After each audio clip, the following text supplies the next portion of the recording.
अस्सलामुअलैकुम गाइस, मैं वेलकम करता हूं आपको अपने YouTube channel creative PS skills में। गाइस, आज हम पढ़ेंगे फोटोशॉप में सिलेक्ट मेन्यू के अंदर कलर रेंज। तो चलते हैं फोटोशॉप पे।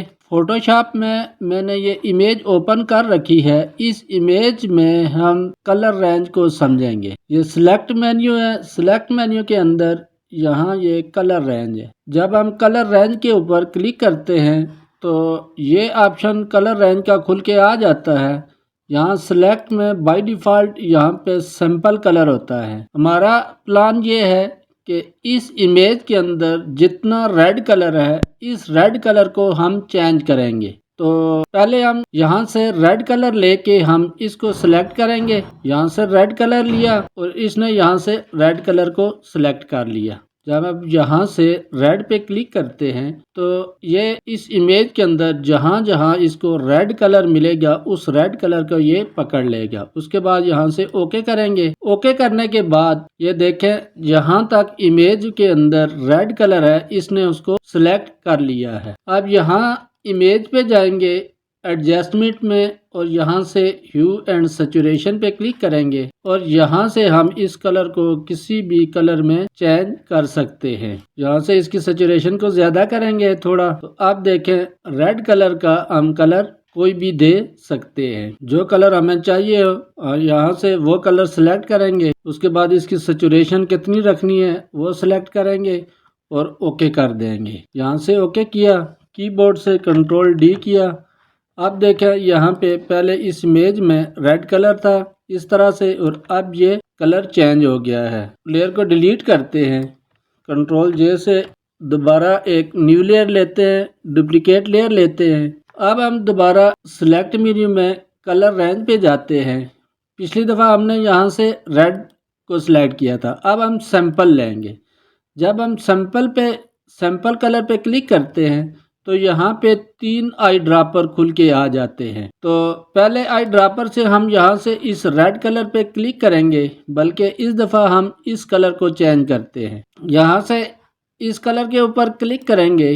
क्लिक करने के बाद यहाँ पे देखें तो इस इमेज पे जहाँ पे हमने क्लिक किया था उससे मिलता जुलता इस इमेज के अंदर जो कलर था इसने उसको पकड़ लिया है। अब यहाँ से दूसरा आई ड्रॉपर लेंगे और यहाँ पे इसके जिस जगह पे नहीं सिलेक्ट हुआ तो उस जगह पे हम इस तरह से सिलेक्ट करेंगे। सिलेक्ट करने के बाद हम यहाँ से ओके करेंगे।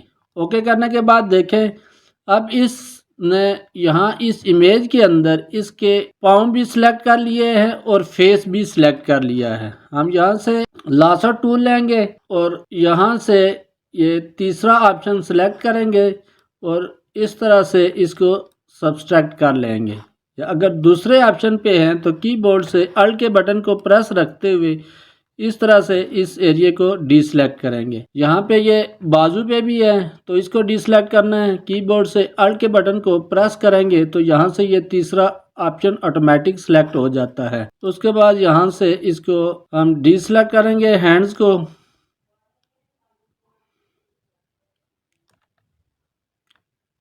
यहाँ पे देखें ये हैंड डीसेलेक्ट हो गया, ये ज़्यादा हो गया तो यहाँ से इस तरह से इसको सेलेक्ट करेंगे। यहाँ से शिफ्ट के बटन को प्रेस रखते हुए इस तरह से यहाँ पे रह गया है तो इसको भी साथ में सेलेक्ट करेंगे। इस जगह को डीसेलेक्ट करना है तो यहाँ से अल्ट के बटन को प्रेस रखते हुए यहाँ से इसको डीसेलेक्ट करेंगे।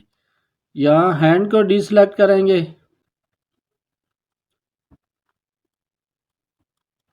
उसके बाद इमेज मेन्यू में जाएंगे एडजस्टमेंट में और ह्यू एंड सैचुरेशन पे, और अब यहाँ से हम इस इमेज में से जो एरिया हमने सेलेक्ट किया है उसका कलर इस तरह से हम कोई भी कलर चेंज करके कोई भी कलर रख सकते हैं। जो हमें चाहिए हो वो कलर लेके हम यहाँ से इसकी सैचुरेशन भी ज़्यादा कर सकते हैं और उसके बाद जो कलर हमने रखना है वो कलर सेलेक्ट करेंगे। सिलेक्ट करने के बाद यहाँ से ओके करेंगे और कीबोर्ड से कंट्रोल डी प्रेस करेंगे। अब ये देखें, पहले ये इमेज इस तरह से थी और अब ये इस तरह से हो गई है। तो गाइज इस तरह से कलर रेंज ऑप्शन को यूज़ किया जाता है। उम्मीद है आपको कलर रेंज की समझ आई होगी। मिलते हैं नेक्स्ट वीडियो में, तब तक के लिए अल्लाह हाफिज़।